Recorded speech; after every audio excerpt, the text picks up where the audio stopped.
Buzz. Le Buzz Bourgogne-Franche-Comté. Fréquence Plus met la lumière sur vous qui faites vibrer la région. Fréquence Plus. Lumière sur le festival Fenêtre sur Cour, festival international du court-métrage à Dijon, proposé par l'association Plan Neuf depuis 2012, est devenu le rendez-vous emblématique des passionnés de cinéma et de découverte. Ce festival propose une sélection d'une centaine de films en tout genre et de toutes origines. 25 séances sont prévues et 4 compétitions pour cette 30e édition qui se tiendra du samedi 8 au samedi 15 novembre dans 7 lieux culturels de la ville de Dijon. On fait le point sur le programme avec Hélène Bernard, directrice du festival Fenêtre sur Cour, au micro de Charlie Chevasson, notre reporter Fréquence Plus. Cette 30e édition, est-ce qu'on s'attend à des surprises, à quelque chose de gros ? On peut s'attendre à beaucoup d'humour puisqu'on va faire une rétrospective des programmes humour qu'on a diffusés les 10 dernières années. Donc voilà, on voulait vraiment mettre un festival sous le ton de la gaieté pour un peu contrecarrer la morosité ambiante des fois. Voilà. Alors, je crois savoir que vous avez reçu encore plus de films que d'habitude. Oui, cette année on a reçu 500 films en plus. Donc là on est à plus de 2000 films pour les 4 compétitions, ce qui est vraiment beaucoup. Il va même falloir, je pense, qu'on réfléchisse à un mode de sélection différent pour le visionnage parce que ça demande énormément de temps. Et donc on en diffuse une 60aine en compétition. Alors comment vous expliquez cet engouement ?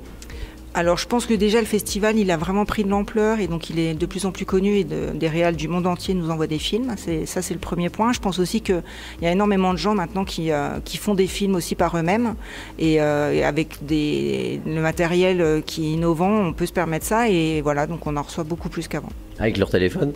Alors on ne reçoit pas des films sur téléphone quand même, mais par contre des films faits avec les appareils photo numériques et tout ça, je pense que voilà, on en reçoit. Et puis finalement, j'ai aussi remarqué quand même que le cinéma français se porte plutôt bien, parce qu'en termes de production, même de films produits en court-métrage, cette année, il y en a beaucoup, quoi. Alors quelles sont les compétitions ? Alors il y a la compétition francophone humour et comédie, compétition régionale pour les films tournés ou produits en Bourgogne-Franche-Comté, compétition internationale films de genre sur le thème zombie, horreur, gore et compétition européenne. Et à chaque fois avec son jury. Un jury différent à chaque fois, des professionnels qui viennent un peu partout en France. Voilà, avec des gens connus en plus. Oui, il y a quelques personnalités. Et puis cette année aussi, la nouveauté, c'est une exception pour cette année, il y aura un jury papotin. Donc le journal du papotin avec les journalistes atypiques qui ont des troubles autistiques qui viendront sur la soirée compétition francophone. Alors ce sont ensuite sur Dijon 7 lieux qui vont accueillir ce festival. Oui, alors on a l'Opéra pour l'ouverture comme habituellement. Ensuite on va se déplacer pendant une semaine au cinéma Pâté de la Cité de la Gastronomie. On a la Minoterie pour les séances jeunes publics, la Vapeur pour un ciné-concert, l'Athénéum pour le concours étudiant, la Brasserie le Saint-Jean-Hiver pour les curiosités cinématographiques. Voilà, je crois que j'ai... Et la faculté, l'université. Alors, on va rappeler que vous associez aussi beaucoup les enfants et les élèves.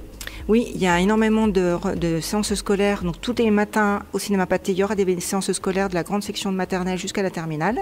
On a un projet très particulier aussi avec le quartier de la Fontaine-Douche dans un dispositif qui s'appelle Cité éducative, qui nous tient vraiment à cœur, où là on fait aussi des parcours pédagogiques avec des ateliers de pratiques artistiques qui sont assez variées, création d'affiches, création de musique de films, podcasts sur des courts-métrages.